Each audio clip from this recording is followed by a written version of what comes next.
বিলবালিয়ার শান্ত বিলের পাড়ে স্নিগ্ধ বাতাসে মনটা জুড়িয়ে যায়। সবুজ মাঠের বুক চিরে বয়ে যাওয়া রাস্তা যেন শিল্পীর তলিতে আঁকা ছবি। শহরে মলিনতা ছেড়ে গ্রামে সিদ্ধতা দিকে মানুষের টান চিরকালের, আমিও তার ব্যতিক্রম নয়। আর সেই রাস্তার শেষে দুই বিলের মাঝে দাঁড়িয়ে থাকা ব্রিজটা প্রকৃতির মাঝে এক অন্যরকম সৌন্দর্য এনে দেয়। এখানে এলে মনে হয় সময় যেন থমকে গেছে।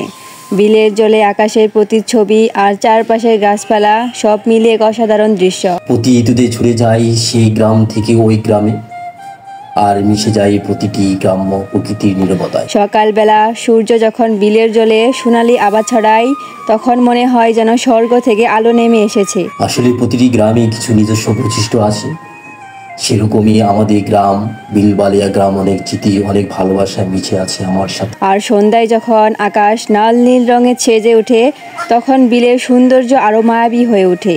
এই গ্রামের মানুষগুলোও খুব সহজ সরল। তাদের জীবনযাত্রা দেখলে বোঝা যায় প্রকৃতির কাছাকাছি থাকলে জীবন কত সুন্দর হতে পারে। বিলবালিয়ার এই রূপ সত্যি মনকে শান্তি দেয়। সে তার নিজস্ব সিদ্ধতায় মানুষকে আচ্ছন্দ করে রাখে। ব্যস্ত সময় যেন এখানে থমকে দাঁড়িয়ে যায়। পাখি ডাকে, এখানে সকাল হয়। চাষিরা নিজের কাজে ব্যস্ত হয়ে পড়ে। কামার কোমর তাঁতি তাদের গল্প গুনে ওই শক্ত হাতের স্পর্শে। এই গ্রামের প্রতিটি ঋতুতে প্রকৃতির রূপ বদলে যায়। বর্ষায় বিলগুলো জলে ভরে ওঠে, শীতে কুয়াশার চাদরে ঢাকা পড়ে, আবার বসন্তে গাছে গাছে নতুন ফুল ফোটে। বিলবালিয়ার এই সৌন্দর্য যেন এক জীবন্ত কবিতা। এখানে এলে শহরের কোলাহল থেকে দূরে প্রকৃতির শান্ত পরিবেশে হারিয়ে যেতে ইচ্ছে করি। বিলের ধারের নরম ঘাস আর গাছের ছায়া সব মিলিয়ে এক অন্যরকম অনুভূতি। বিলবালিয়া যেন প্রকৃতির এক গোপন স্বর্গ। এখানে এলে মনটা ভরে যায় আনন্দে। বিকেল হলেই ছেলে দল টিকিট ফুটবল নিয়ে জলায় ছুটে যায়, দিগন্তের ভেসে যায় উৎসাহ নীরবতায় পাড়ায়। তোমাদের কি মনে আছে সেই গ্রামের কথা? যেখানে আমরা সবাই মিলে বৃষ্টি আসলে বের হয়ে পড়তাম ভিজতে।